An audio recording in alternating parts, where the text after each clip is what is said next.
All right, so let's start with the big story that we're tracking on WION at this hour. Tensions between mainland China and Hong Kong have reached a new high, and Beijing is attempting what can only be described as unilaterally to impose a new set of security laws on Hong Kong that threaten to erode the city-state's autonomy. Now, the new bill has been tabled at the annual Congress in Beijing, and though the details at this point of time are still not out in the public domain, the legislation is expected to most likely ban dissent and what is described as sedition against mainland China. Now, the largely ceremonious Congress is expected to ratify this bill. Hong Kong's Chief Executive Carrie Lam has decided to back Beijing's new law. She has said that the new legislation will not affect Hong Kong's judicial independence. Now, the pro-China leader has said that Beijing's intention is actually only to tackle illegal activities that threaten national security. Now, the illegal activity being referred to here are the pro-democracy protests that broke out last year. Now, Article 23 of Hong Kong's constitution calls for anti-sedition laws, but they were never adopted by the city-state over fears of curbing freedom of expression.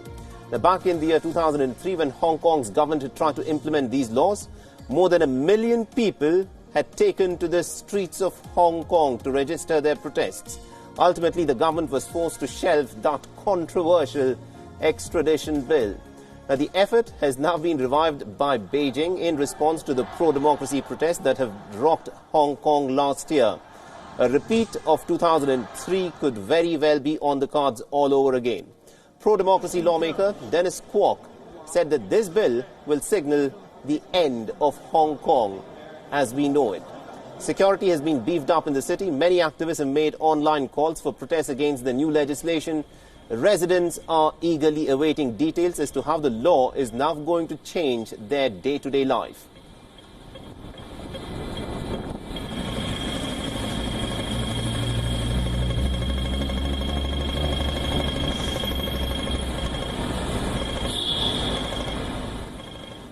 Kind of security law for the interest of communist regime. And the most important issue is this national security law. It detailed regulation mentioned that it might target any activist or politician that engage in any kind of international advocacy, which means that if young activists participate in congressional hearing, meet with MPs in UK, they might also be targeted and also face any kind of political prosecution that we never imagined in the previous day. But Hong Kong is a global city. We must let our voice be heard worldwide.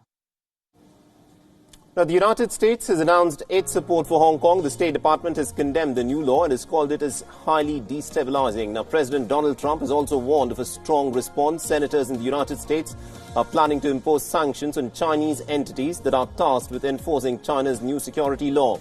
There's also bipartisan support for Hong Kong in the United States.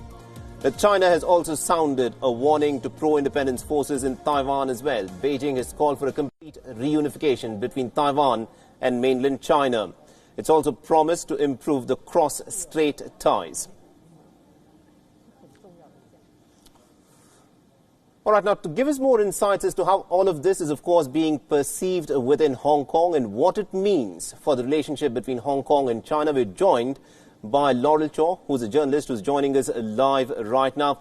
Now, Laurel, let me begin by asking you this. The proposals of this new controversial bill at this point of time are not clear, but what are you picking up from your sources there? What will this new law do in changing the equation between Hong Kong and China? Well, some of the text has been revealed today and has people very, very worried.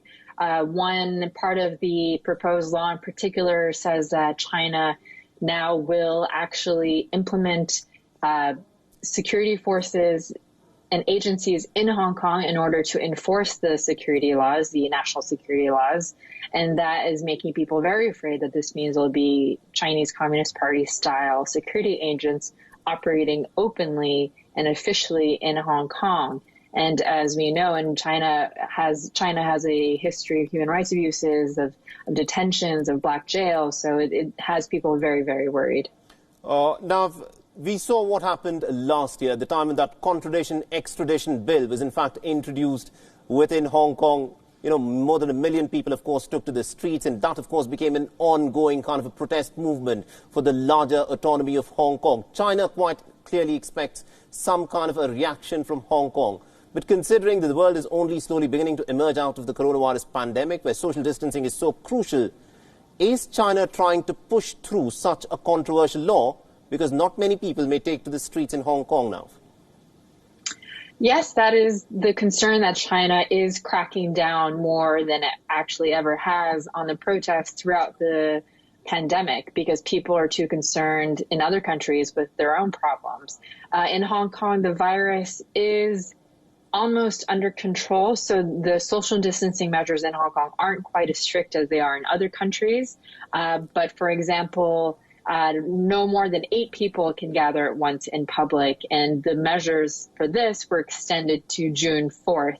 June 4th is the anniversary of the Tiananmen massacre. Traditionally, tens of thousands of people gather for commemoration every year. So that was seen as a political move.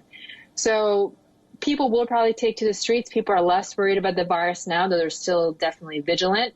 So I do expect there to be protests in any case. Right, and also what China, in its objective for bringing in this new security law, says is that it is to ban treason, secession, sedition, and subversion. All of these are words that perhaps China would like to use to describe the protest movement that we saw play out in Hong Kong last year.